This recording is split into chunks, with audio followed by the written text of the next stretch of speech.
Welcome to the latest edition of Paul Walsh Talks, Advocacy and Influence. I am delighted to be joined by Andras Baneth. He is a specialist in communicating effectively. He's also very interested in AI and public affairs. He is an entrepreneur and an author. We'll be getting into a lot of his different activities in this podcast today. Andras, thank you for joining us today. To start out, when we're looking at messaging within the bubble, it strikes me that this is something that people who work for companies, who work for associations, but also policymakers are not very good at. Why do you think that is? I can think about 2 or 3 factors that would be at play. But before that, thank you very much for having me here, because these are topics I'm pretty passionate about, and time will tell, but I seem to have some strong opinions of. So going back to your question, there's 2 or 3 factors that contribute to those in public affairs, in advocacy, in European affairs, tend not to have the most exciting, relatable, memorable messages. So one factor would certainly be the background of those communicators, who are not necessarily communicators in the first place. They are political science graduates, they are lawyers, they are economists, they have diplomatic training, and traditionally those with such background were not particularly strong in communicating to a broader public or to a non-expert public. They were excellent when it came to policy, when it came to the detailed rules of certain regulations, international relations, but not necessarily standing in front of an audience and politically selling the message. So background number 1. Number 2 is the way communication just wasn't a necessary skill, at least not in the way we look at it today, but it just wasn't a necessary skill in EU policy circles until relatively recently. And that relatively recently, we could say until 10 years ago or similar, but pretty much until the rise of social media, until there were stronger populistic forces in member states, until all those factors really started to affect the policymaking environment. So with that legacy, those involved in these circles just simply weren't accustomed to. It just wasn't in their DNA, or there was no pressure for them to communicate better. So these are 2 factors that come to mind. Maybe there's a third one where, given those factors that I just mentioned, it's a very different context, very different environment that we have today. So a certain technical proposal no longer can be adopted simply by having the right evidence or the right background, the right facts on your side, but there's an extremely important PR, political communication aspect to it, which goes way beyond the Brussels environment. It also strikes me that the topics that people work on, for many, are quite obscure and quite technical.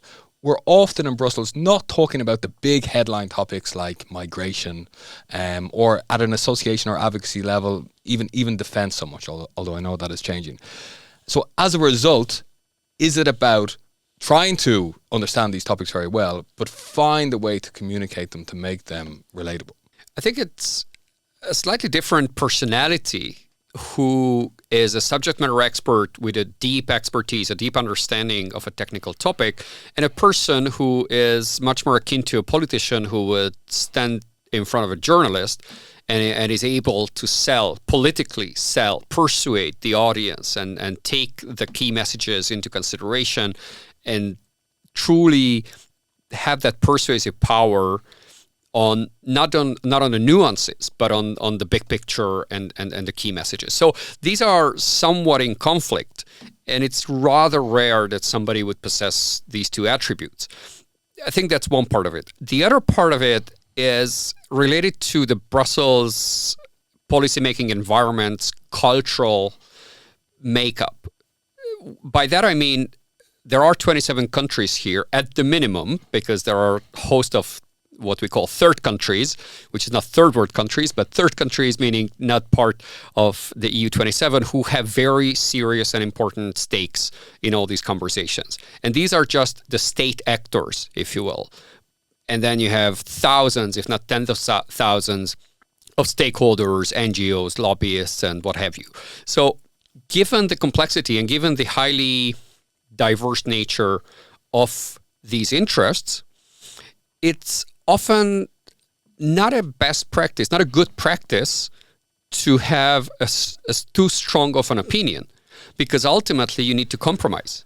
And there are so many rounds of negotiations and so many interests to reconcile that if you come out as a good communicator would, with a very strong position, with a very clear idea, that's wonderful from a comms perspective, but it's not necessarily a good idea from a political or negotiating perspective, because ultimately you need to backtrack, you come up with a compromise, and you need to talk to your opponents/enemies, and eventually you're going to lose face. So how do you reconcile these two, that you are true to the message, but you are pragmatic about coming up with a sensible solution?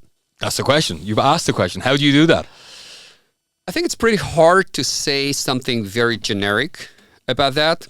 I think you can have a presence in a visual or communication sense with a strong message, with good metaphors, with good storytelling, and not necessarily be the antagonizer, not necessarily be the one who gets the headlines but gets nothing done. So I don't think it's an inherent contradiction, but it's definitely, it needs character. And character doesn't necessarily mean a person as a character, but it needs to be distinguishable, and it needs to be interesting, and it needs to be colorful enough to be noticed. It doesn't necessarily need to be controversial, but it has to be noticeable. Fine. So you can be noticeable without alienating a kind of proportion of the audience that maybe you're trying ultimately to persuade. By all means. Okay, fine. I think by all means. And one very simple technique, which is often so much missing in the political communication in a Brussels context, is abstraction versus being concrete. Yep. Because we, and I say that in plural, deal with pretty abstract macro level policies and issues and topics, which are somewhat detached from their practical impact. And talking about them in the same way, in that extremely,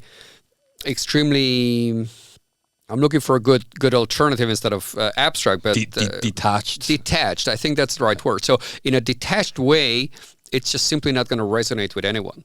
So just talking about microplastics as in microplastics versus that microplastics in your yogurt at 6:30 a.m. when you are half dead from last night's hangover and you haven't had your coffee, and then your food is polluted. I just added a couple of descriptive words and an imagery that you visualize that and you can relate to that, while still talking about microplastics, which is not necessarily the sexiest topic there is. Okay, so maybe let's break it down a bit so that we can cover all of the aspects of persuasive communication. Let's say we're addressing an organization that has been sort of focused from a sort of regulatory and technical point of view on these type of obscure topics, but they want to do better at communicating. They want to make a difference. They want their message to cut through the noise. Where should they start? I would break that into two parts. One is the internal political part. What I very often hear from associations, from companies, from whatever organization there is, it's extremely rare that they're going to decide on the message by themselves, meaning one person would have the authority to decide on a key political message. So internally, there's a certain process in which a committee, a group of people, someone high up in the hierarchy needs to sign off on the message. And not having a bit of audacity, a bit of courage to come up with a characteristic, with a memorable message internally based on the processes and the policies and the internal culture of the organization where the message is being born, can be a huge hurdle. Yeah. So there's the organizational culture bit. Now, when we look at the substance, it's, I would dare to think, relatively easy to come up with a memorable message. Not necessarily the one that's going to be remembered in a year or in 10 years, as in copywriting and the madman copywriting stories of the American series at Madison Avenue. But we're talking about memorable policy messages which can be found if you apply a couple of good principles. One of them would be based on the book Made to Stick, and there are countless other communication frameworks. But let's go into that. I mean, what are some of these principles? Well, some of these principles revolve around, well, being memorable, being culturally attuned to the audience, so it resonates with the audience. The audience will hear your message. Part of it has to do with social psychology and factoring in morality, political values of your target audience. And probably there are a couple more, but at least at the minimum, if those are factored in when crafting a headline, when crafting even a policy paper, to say, how do I build up a particular argument that's going to be heard by this particular audience that I'm truly aiming at? And what I find is often these very fundamental and, let's be honest, basic questions are not asked because a communicator or policy officer or whoever has the virtual pen in their hand just simply jumps into the copywriting bit without asking those foundational questions. The outcome, maybe it's nice, maybe it's readable, but it just doesn't resonate. It's not effective in the end. Well, I think people are asking different questions, and sometimes you see organizations asking themselves the question, what do we want and how do we defend that? When really they should be asking, what does our audience want? And how do we align what we want with Well, it's certainly the overlap of the two, right? Yeah. Because your organization, you represent whatever position it may be, whichever side of the debate you are on, everybody with their own interests. That's just one part of the story. But you just don't want to take that megaphone and shout into the air and say, this is what we want, and we want it now, and make it happen. Given all those factors that we just spoke about, the complexity of the process environment, the fragmentation, and the diversity of the stakeholders, you need to be very careful or thinking very carefully about who's going to pick up my message. Who am I talking to? Am I targeting my fiercest opponents? Well, that's probably not a good idea because they are quite unlikely to change their mind. But those who are on the fence, those who are neutral, those who at least are somewhat willing to hear you out, even if they don't necessarily agree with you, well, those are probably your audience. Now, you ask yourself the questions that any marketing professional would ask. Okay, what's their kind of demographic profile? But you also want to ask about their psychosocial profile. You want to ask yourself about their value set. You want to ask about their agenda. You want to ask, okay, who do they listen to? Who influences them? So all of these questions would inform you in how you present your own message. And, kids know this very well when they go to their parents. And I know, well, mom loves to watch whatever TV show on every Tuesday. So afterwards, she's in a good mood. So I'm going to pitch my whatever message, my request for a new tennis racket right after.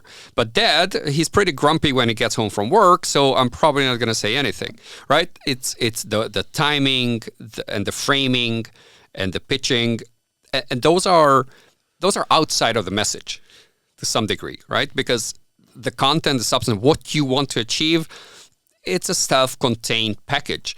But then how do you present that? How do you channel that and the tactics of it has to be thought much more carefully. And I find that is often overlooked. It's just simply not considered as an important factor, the effectiveness, the persuasive power of the message. So it's just broadcasting, I throw it out there, and let's see what happens. And that's not a strategy.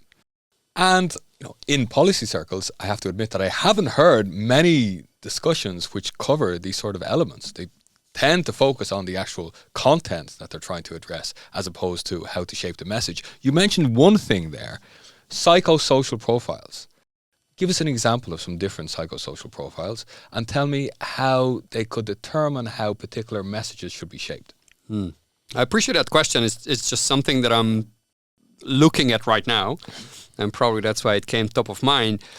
Also in the context of AI and ChatGPT, which is a topic I'm sure we're gonna address. So in that context, and let me already bring that in, I was just experimenting with an idea to create personas. Let's say I want to create the virtual Paul, in ChatGPT. And then I don't know much about you or not enough about you to create that virtual duplicate or that virtual avatar, if you will, of you, where I would know, okay, what's important to you? What's your background? What's your educational background? What's your professional background? I could pretty easily probably find that out from LinkedIn. And then already that gives me a certain idea. I could then look at what's your value set.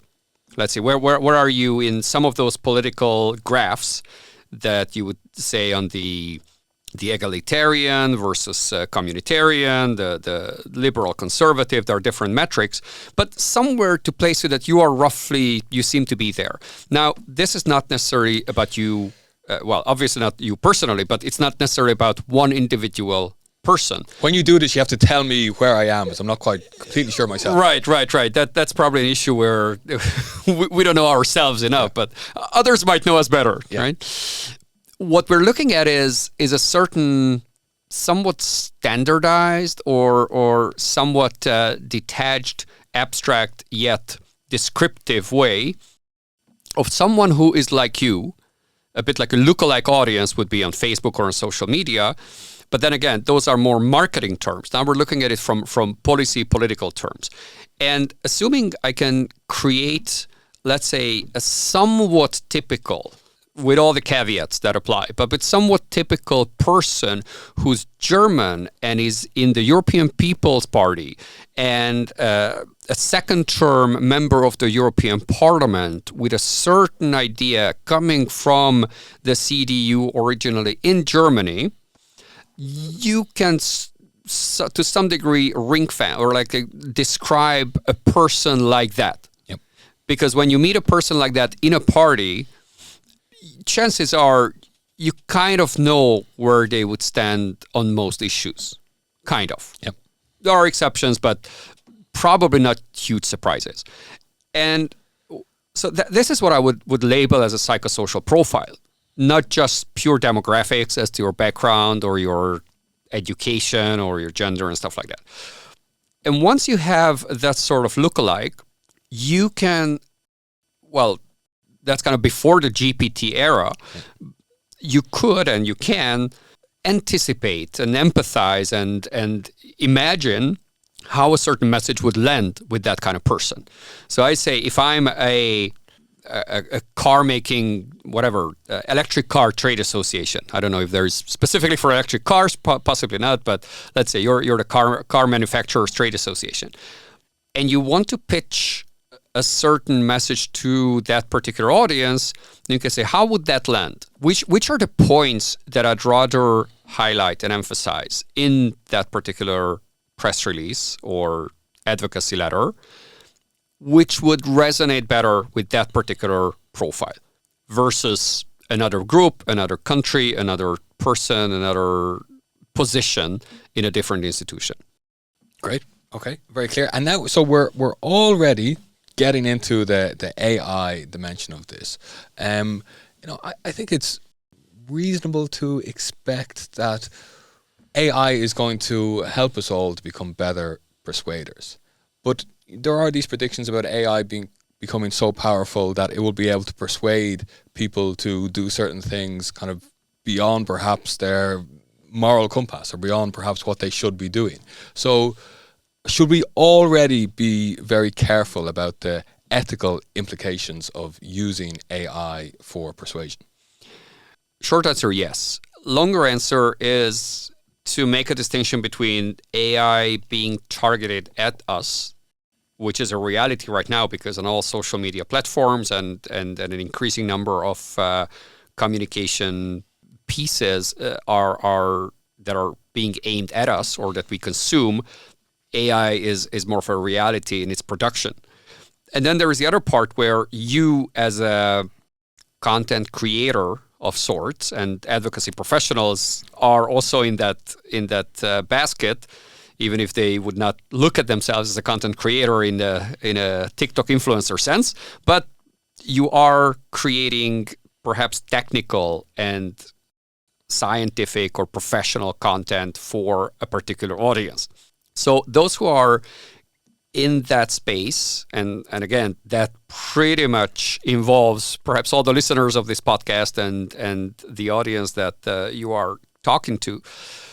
So when you are using it, you can certainly leverage its power, and that's where the ethical consideration comes in, whether you use it for good or not so good. Now, where's the distinction? Where's the line between good? Because you might be fully convinced that, say, taking the car example, banning all cars in central Brussels is the best policy to do, whereas others would think it's exactly the opposite. So that is a very not necessarily subjective term, but it's a term that is deeply rooted in values. So that's a fascinating conversation on its own with very practical implications. So to what degree should you use a tool that empowers you in a way or to such degree that may already be gray zone, not even kind of black zone, but gray zone? Should you do that? Let's just take example, two ideas there. One is to make a distinction between persuasion and manipulation. What is that distinction? That distinction is what objective does it serve, right? If I manipulate you, then I do it purely for my own personal gain and probably against your best understood interests. Presumably a doctor could manipulate his patient to do something good that patient doesn't want to do. Then I would be hesitant to call it manipulation. Because if that patient, let's say the patient refuses cancer treatment and the doctor says is 100% convinced, and not just that doctor, but let's say a group of doctors, so there's a broader opinion than just one person's analysis, knows, let's say, not just thinks, but knows that person is going to die in 3 months unless they undergo chemotherapy, and then they do whatever trick in a book to get that person to seek treatment. I think that would probably be considered, from a medical ethics perspective, a persuasion. But again, I think it has more to do with choice. Persuasion. If you persuade somebody, they're influenced by what you say, but they're still making a choice themselves. Whereas if it's manipulation, they might go down a certain course or kind of take a certain course of action, which they haven't knowingly chosen to go down.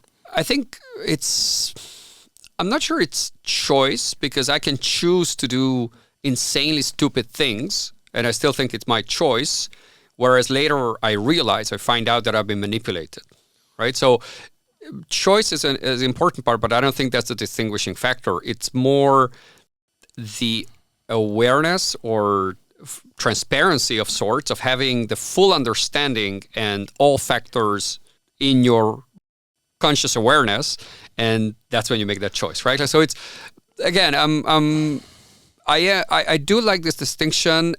I do agree that it's not always obvious where you draw that line, but that is where the use of powerful tools like GPT or AI-driven tools come into play. Am I transparent about the way I try to persuade you? And does it serve an objective that you and I can both subscribe to? Yeah, but it seems like if a human is trying to manipulate another human, let's say a politician, at least there's a sort of a level playing field. But if you're using this extremely powerful tool to do it, it introduces this other dimension that it seems that society should protect itself from. Yes, and I like to talk about this in a more practical context, because otherwise it just becomes more of a philosophical debate, which in and by itself is extremely interesting, but not necessarily the most relatable for most listeners. So take an example where you're just aware, you found out, or through conversation, through hearsay, some very sensitive / uncomfortable / embarrassing information about a new member of the European Parliament. Not something that others would be fully aware of. Now, that piece of information is something that you can, or you may choose not to, feed into a GPT when you are preparing for a meeting with that person. And it's not something that you're going to throw at that person or challenge them with, let alone blackmail them with. But it's something that you can put into a system that can somehow harness it, right? To come up with arguments that broadly somehow factor in that sensitive piece of information, and the way you present your position, the way you talk, the kind of questions you ask, that can blend into the conversation. So there's the output part, but also there's the data protection and the ethical part of it. Do I want to tell a system which is a self-learning system? Basically, I provide that information that it can leverage later with others about that particular person's sensitive private information. Some ethical rules of thumb.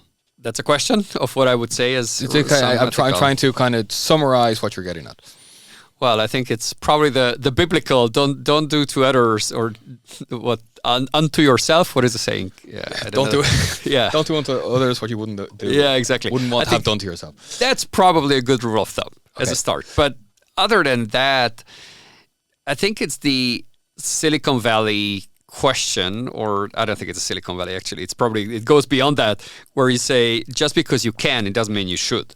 So these tools give you possibilities, opportunities, and methods, persuasion methods, and intelligence methods, and the others, which with some understanding, and you don't need to be a geek to do that, but with some understanding of how they operate, you can really harness it to a great degree. Okay. And it doesn't necessarily mean that you should. Let's move beyond these awkward ethical dilemmas. Give us a practical example of how somebody can use ChatGPT, for instance, to be a more effective advocacy professional. I'm trying to pick a good example because I just ran a workshop on that and we looked at many use cases. Let me just give you a super simple one, which is transcription. There are lots of committee meetings happening, and typically that's the intern's job or someone who was told to do that no matter where they are in the corporate hierarchy, to sit through a meeting, take notes, come up with a briefing, send it around. And there are just very easy, very effective ways of getting the audio from a European Parliament hearing or publicly recorded, publicly available events that you can just feed into a ChatGPT type of app. And some of those are free. Some have a minimal fee. You feed in the audio, you click a couple of buttons, immediately you get the transcript. And it's not just a verbatim transcript, but you can do stuff with that afterwards. You can get a summary, you can get the key takeaways, the key points, you can get memorable quotes that one participant or another said. There's a lot you can do with it. Great. I mean, this should, I guess, mean that we will become more productive. And it would be nice to think that we could use that additional time to focus on how to be better persuaders, how to create more interesting messages. And at the very least, I think that could make Brussels a more interesting place. Are you confident of this potential outcome? The way you phrased it, I say yes, because you said it's a potential outcome. Now, whether that's the actual or the potential... At the very least, let's be a bit optimistic. I think we are getting better. At least people are more aware of the need to focus on communication a bit than before, right? I think it's the rule of economics, where the competition market, so to say, and it's a competition for attention, also from a policymaker's perspective, because the number of stakeholders, interest representatives, and interests as such have multiplied. So you just don't have a choice but to find better ways of standing out for your particular message. Otherwise, your advocacy work might just become futile. Okay, great. I think I mentioned it in the beginning. You're a serial entrepreneur. You strike me as somebody who gets bored easily. You can tell me if that's true or not, but what's the next thing on your agenda? I could perhaps say that I get bored, well, easily. It depends on the topic, I think. Mm-hmm. It just has to be intellectually stimulating for me to keep my attention. So perhaps that's the definition of boredom. I don't know. So what's next? What's next? I am focusing quite a bit of my energy on building a training company, training business, or rebranding, rebuilding, which I call Influence Builders, where I teach about communication and persuasion and using GPT, all in the context of strategic communication and advocacy and public affairs. And then I'm also now a partner at a digital communications company called The Right Street. So it's using my background in European affairs, in advocacy, and my geeky side, and then channeling that into training, workshop, and consultancy. So I think it's fair to say that there's a big need for this. So keep it up. Thanks for joining us today. And yeah. Thanks so much for having me. It's been a pleasure.